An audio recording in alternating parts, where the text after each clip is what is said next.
Okay, so today we're here to make bouillabaisse, the famous fisherman stew from Marseille. Now, it's actually pretty easy to make, but there's an awful lot of prep. I've got oil in this hot pot here, and Donna, would you take us through all of this? Okay, so first, 2 large leeks, julienne. All right, let's get those leeks in there. Okay, got those going. And then next is 1/4 cup of diced onion. Here's the onion. Put the onion in there.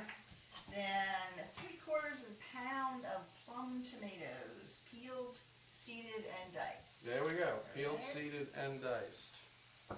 Now, 1/2 head of garlic. There's a 1/2 head of garlic. Smashed and chopped. Which we can smell pretty clearly. Oh, yeah. We can actually Especially now when you get it in the oil, yes. Right. Okay. Right. I'm going to also stir this up a little bit too as we're going. Now, Okay.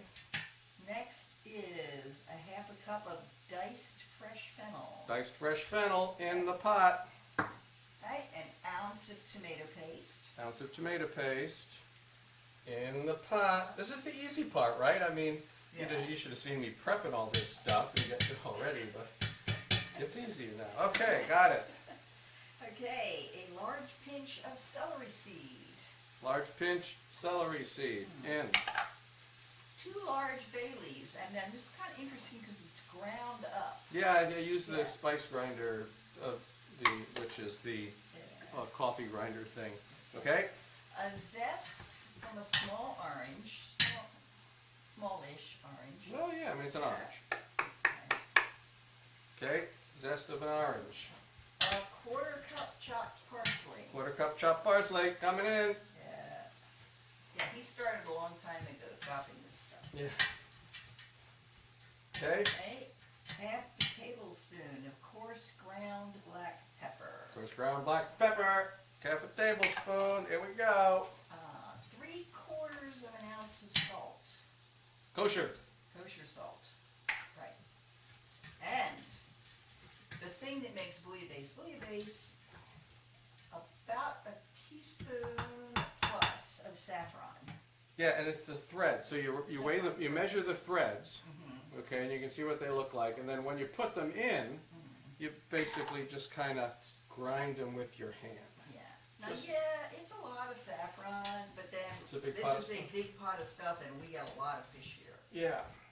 All right, so I got that going. The other thing that's cooking here is I have fish stock. It was already fish stock. But what I did was I peeled the shrimp that I'm going to put in, and I put the shells in there, and I'm simmering that to fortify it.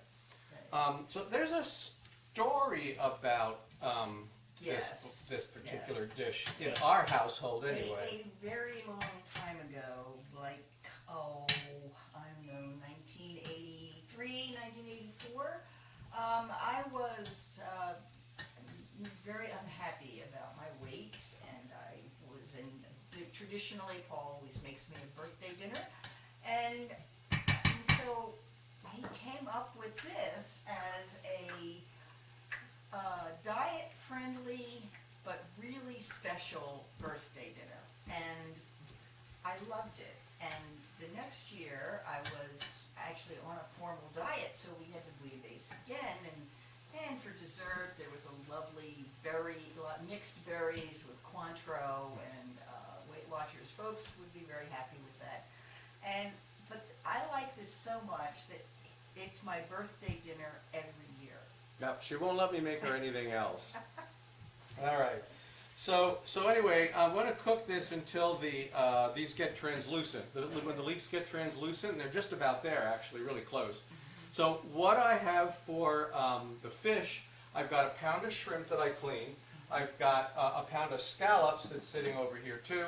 2 to 3 pounds of other kinds of fish. Now, you want it cubed, Right. and you want something that'll stay together.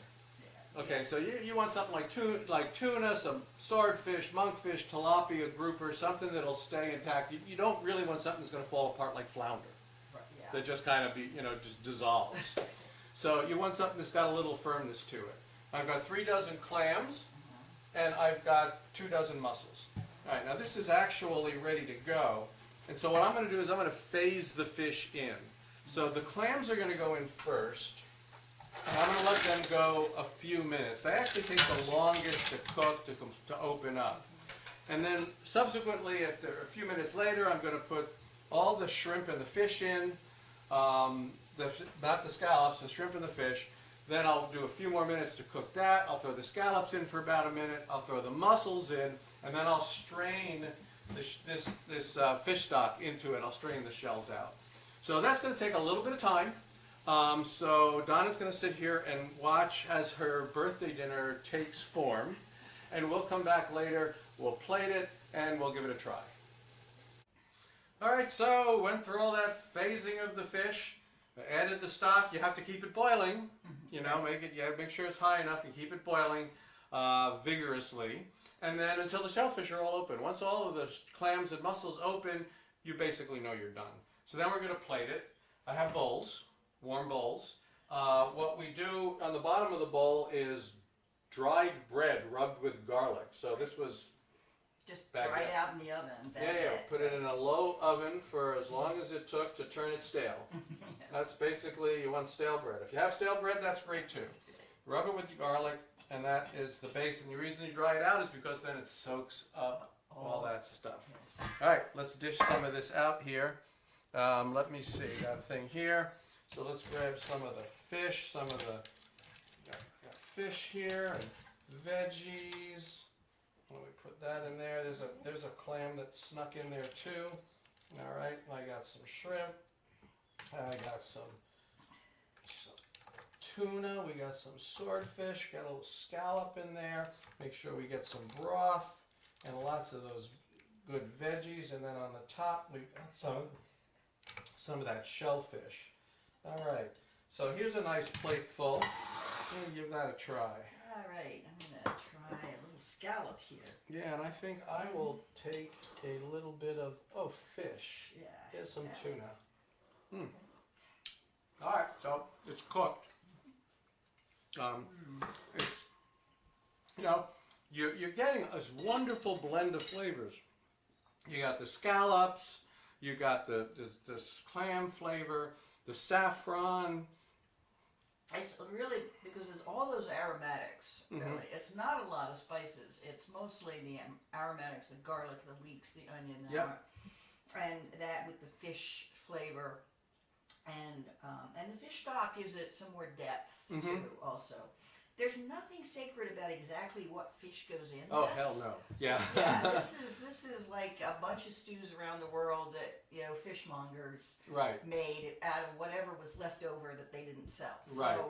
It just works better if the fish is a little bit firm instead of just kind of getting break up. But pretty good stuff.